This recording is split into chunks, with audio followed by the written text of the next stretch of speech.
Shut up and sit down.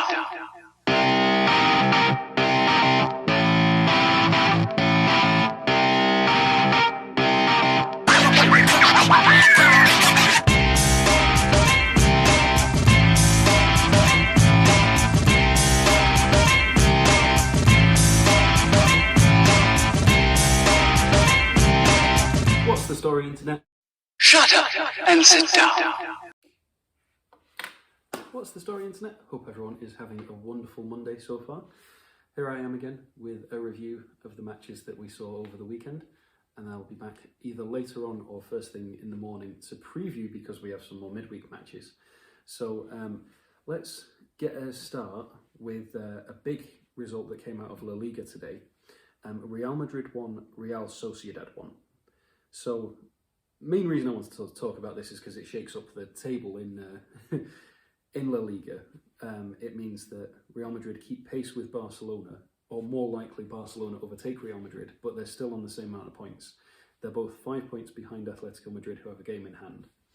The main reason I want to discuss this is because, so even though Real Madrid had the possession, 60% to 40%, and they had the shots, 20 to 6, and on target, 3-2, it took Real Madrid until the 89th minute to equalise. Real Sociedad had been up since the 55th minute thanks to a goal from Porto, and Vinicius Jr. scored in the 89th minute. But I've seen it being reported in a lot of places that Real Sociedad stole a point from Real Madrid. Not really. I mean, I know that Real Madrid had the majority of the statistics, but Real Sociedad were ahead. That's the only statistic that matters. So it's more likely that Real Madrid stole a point from Real Sociedad, and in fact stole 2 points, because Real Sociedad could have had all 3 points. So saying that Real Sociedad stole a point from Real Madrid is incredibly disrespectful to the effort that Real Sociedad put in. That's just my opinion. I think that there should be a little bit more respect put on Sociedad's name there. So, but a very interesting result coming out of Spain there. One coming out of Italy. Well, actually, 2 results that I want to talk about in Italy. First off, on Saturday, Hellas Verona getting a 1-1 draw with Juventus. That was a big result. Juventus were ahead thanks to who else but Cristiano Ronaldo, and then Antonin Barak levelled for Hellas Verona. And it's not like they weren't good for the money either. 55% possession to 45 in Juventus' favour. 15 shots to 13 also in Juventus' favour, and then 5-4. Now, those are very, very even stats, especially if you consider the ones that we just talked about with Sociedad and Madrid. So fair play to Hellas Verona, especially because they are in 9th. They are a whole 11 points behind Juventus, but it really messes up Juventus' flow, because if they'd got those 2 extra points, they would only be 4 points behind AC Milan, and 7 points behind Inter Milan. With that game in hand, would have made a lot of difference. Now they still do have that game in hand, so that means that that if they win that, they'll still only be 3 points behind AC Milan. So it's not all over, but still a huge result coming out of Italy. The other result that I want to talk about, speaking of AC Milan, is AC Milan 2, Roma 1. That was yesterday. So at Roma as well. So a good result for AC Milan. Biggest negative from that game for them is that they are going to be missing Zlatan Ibrahimovic, and potentially for the Manchester United match in the Europa League, potentially both legs actually. So not to say that they don't have the firepower, they still have the likes of Ante Rebic and other players that could cause Manchester United problems, but it's Zlatan at the end of the day. So yeah, so a great result for AC Milan. It means that they keep pace on their Milan rivals, Inter, who won 3-0 and are still 4 points ahead of AC. But those 3 points mean that they're only 4 points ahead and not any more than that.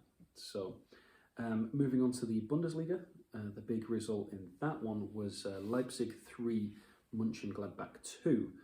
So not a good result for Mönchengladbach leading into the second leg of the Champions League against Manchester City, especially because they were 2-0 up after the 19th minute, and then Leipzig equalised in the 57th, they scored in the 57th, equalised in the 66th, and then won it in the 93rd, thanks to Alexander Sorloth. So, yeah, that pushes Mönchengladbach even further down the table into 9th, means that Leipzig are still only 2 points behind Bayern Munich. So, a very important win for Leipzig there, especially to come back from 2-0 down. So, on to the Premier League. So, we have Manchester City 2, West Ham 1. West Ham put in a good performance against City, even equalising, and then John Stones ended up winning it in the 68th minute. Now, possession, Manchester City had the possession, but of course they did. Their manager is Pep Guardiola, 64% to 36%. 10 shots to 9 and 3 on target for both.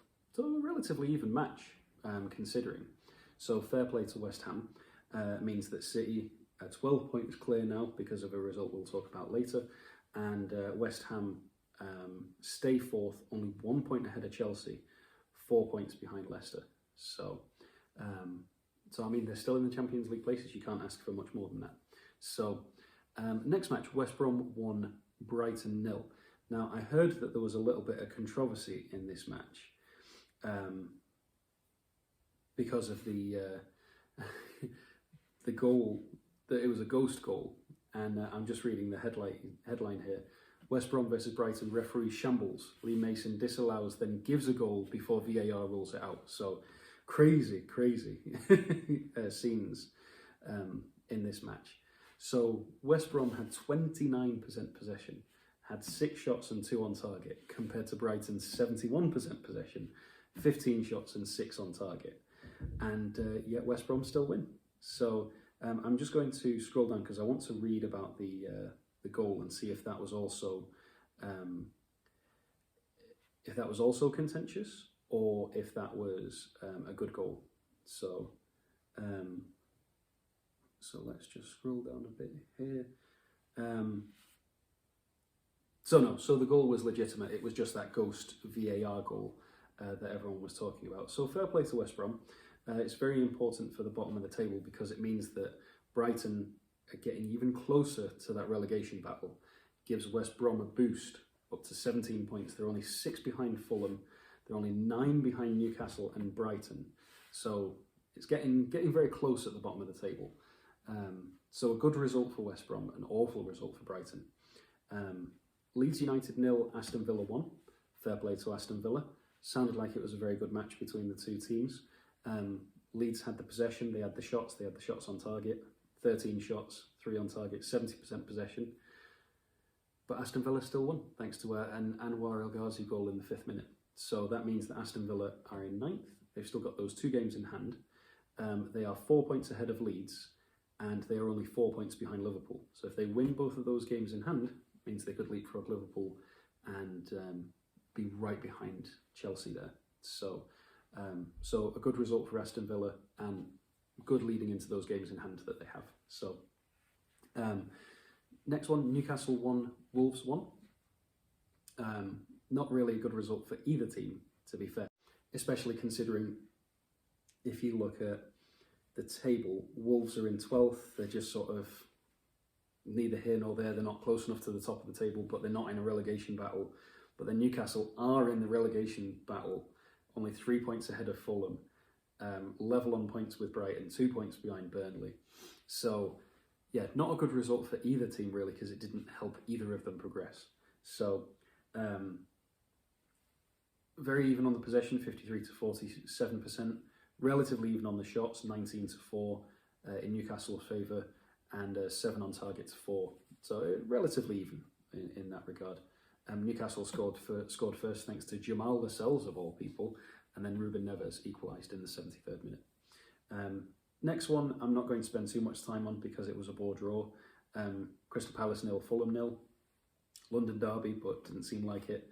60% possession for Fulham, 16 shots on target to Crystal Palace's 3. 16 shots to Crystal Palace's 3. 4 shots on target to Crystal Palace's 0.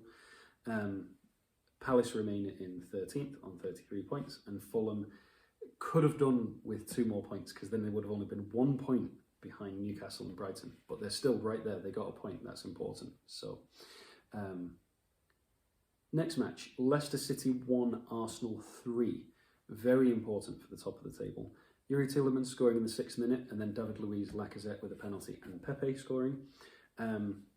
Relatively even match, 56% possession to 44% possession, 12 shots for Arsenal, 8 for Leicester, 4 on target to 3 in Arsenal's favour. It means that Leicester City did not take the opportunity to leapfrog into second. It means that Arsenal are still in 10th, but they are only 2 points behind Tottenham and only 6 points behind Everton and Liverpool. So very close to the top of the table there. So yeah, a good performance from Arsenal and a good result after they've had a couple of shaky ones the last couple of weeks. So on to the next one, Tottenham 4, Burnley 0. I know that everyone was going crazy for Gareth Bale because he scored 2 goals, he got an assist, he's been doing well in recent matches. Is he back? Only time will tell. But a good performance from Tottenham, 59% to 41% possession, 16 shots to Burnley's 10, 7 shots to Burnley's 3. Not a good result for Burnley. It was always going to be difficult against Tottenham, especially with Mourinho. When he gets put under pressure, sometimes he has those performances. Performance for Manchester United that comes to mind was the match where we were losing 2-0 to Newcastle and we came back to win 3-2. So you don't want to be on the receiving end of that Mourinho sort of masterclass. So yeah, good result for Tottenham though. It means they're only 4 points behind Liverpool and Everton and 5 points behind Chelsea and even 6 points behind West Ham. So a good result for Tottenham there. Next one, Chelsea 0, Manchester United 0. So Chelsea had the possession, they had the shots on target. I'm not going to come out right and say that Manchester United deserved to win because Chelsea had their chances. But the penalty decision, the VAR penalty being disallowed. Upon first glance, it looked like it had hit Mason Greenwood's arm, so should have been a free kick to Chelsea. Upon second look, it hit the Chelsea player's arm. I believe it was Reece James, but don't quote me on that one. And then hit Greenwood's arm. So what the referee decided to do was to give neither a penalty nor a free kick, and to give a drop ball. Well, it's one or the other. And the reason apparently that he did that was because he didn't want to cause a scene. Well, I'm sorry, but you've caused a scene because now neither side is happy. Because yes, of course, United would have been happy with a penalty, but I'm sure that Chelsea would have felt vindicated having that free kick instead of just, here you go, is a drop ball on the other side of the field that has no bearing on anything.